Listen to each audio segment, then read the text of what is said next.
You are now listening to theGrio's Black Podcast Network, Black Culture Amplified. My name is Michael Harriet, and first, I don't know what platform you're watching or listening to this on. I know it kind of has to come through the internet, but I don't know if you on the white internet or the black internet.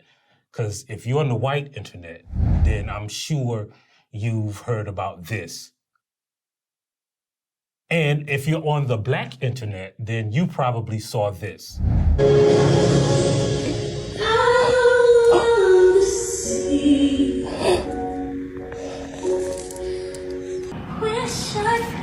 It's the new Ariel. That is Ariel? Yeah, so I don't know which internet you're on, but whichever internet you're on, I'm sure you're happy that Disney has decided to become more diverse, more inclusive, to reflect the society in which we live by making the Little Mermaid black. So welcome to theGrio Daily, the only podcast that is willing to give you the true Hollywood story of the woke mermaid. I'm Michael Harriet, world famous white peopleologist, and this is theGrio Daily. Yeah, I know everybody's saying that, Disney is becoming woke. People on both sides, right? People on the white side, which, for this specific podcast, we'll admit that this is not most white people. These are just like weirdos who are mad that there's going to be a black mermaid in the remake of the live action remake of Disney's 1989 hit, The Little Mermaid. And for some reason that drove white people crazy, which we'll get to. But again, not all white people, just a few weirdos. And again, it made a lot of white people happy because we're going to see ourselves, and it's a sign that Hollywood is becoming more diverse and inclusive. Except, again, that's not exactly what happened.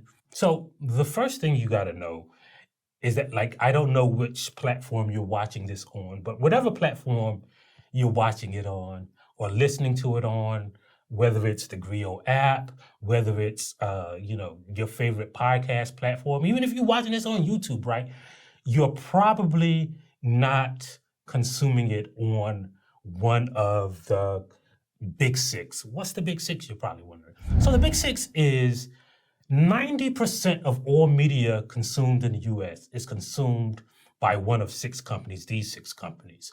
And you're probably not on one of those because Apple is not owned by them, Facebook, Google, which owns YouTube, or I guess they're now Alphabet. White people be changing their names, white companies. But 90% of all media you see on TV, the music you buy, even the movies you attend, even though they're produced by different movie studios, all of those companies fall under one of six media conglomerates, right? And you probably don't know that you're, watching a huge corporation's output. For instance, like Comcast owns NBC, and you think, well, Comcast is the cable company, right? Exactly, right? They put the cable into your home, they give you internet, and then if you cut the cord, you still got to consume their products over the air, or you can stream their products on Peacock, all owned by the same company. And like Disney, for instance, right? You say, I don't even own Disney Plus. Well, do you watch ESPN?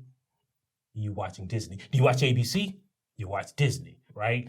So again, 90% of the media that we consume in the US is owned by six major corporations. And for the longest time, these six corporations were only concerned with what we call blockbusters. They had a few small hits, right?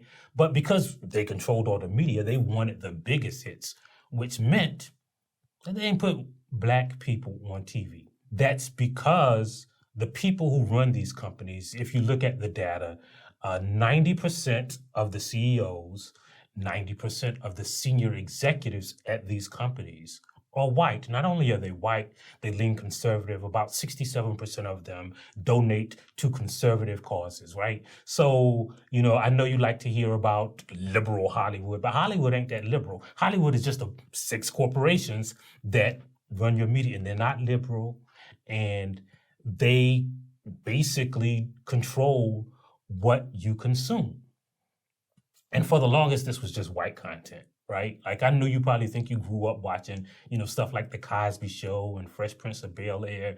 But like in any given year, there's about 100 primetime network TV shows. And there's never been a year where even 10% of those had a non-white lead actor, right? As a matter of fact, even though right now, white people make up 60% of the U.S. population, and black people make up about 13%. White people make up about 68% of the lead characters on television shows.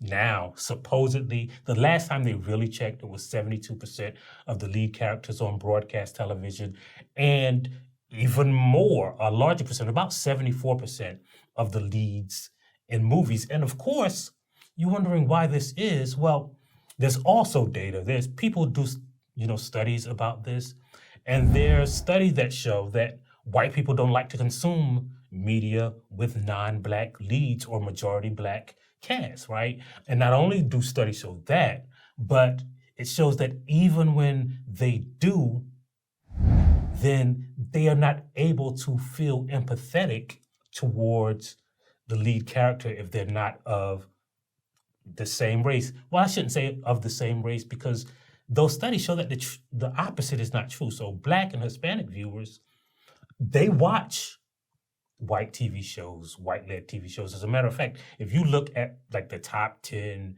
TV shows for black audiences, it's usually like a couple of black shows, and then the rest are the same as the top 10 white shows, versus the white shows, there's never a black-led show on that.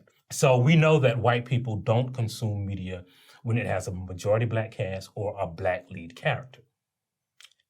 And the movie companies know this too. Those studies that I was just citing, those studies, most of them were produced by either Hollywood companies or industry companies, right? So it's not like this data is also known, but here's a interesting fact.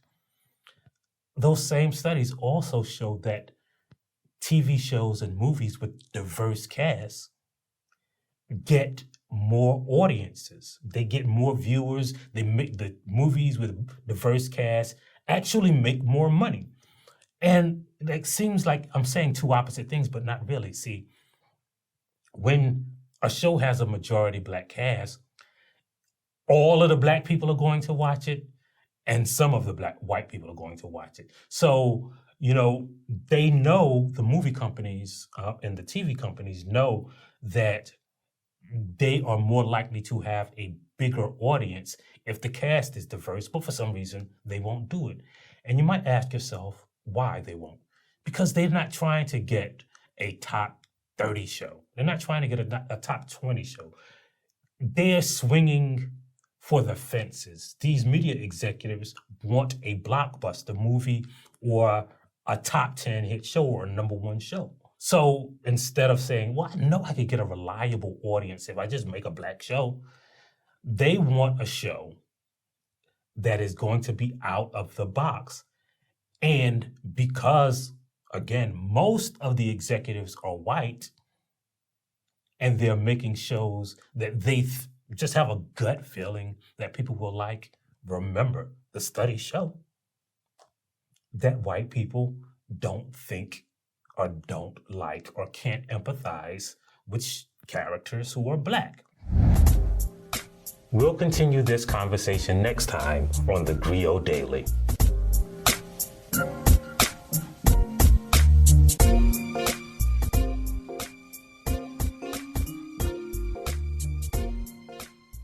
You are now listening to theGrio's Black Podcast Network, Black Culture Amplified. You're watching the Blackest Questions podcast with Christina Greer. In this podcast, we ask our guests 5 of the blackest questions so we can learn a little bit more about them and have some fun while we're doing it. Okay, so this is a trick question.